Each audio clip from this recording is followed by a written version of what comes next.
La lluvia es muy importante porque hace crecer las frutas y vegetales.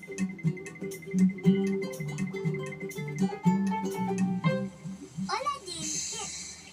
¿Qué estás haciendo?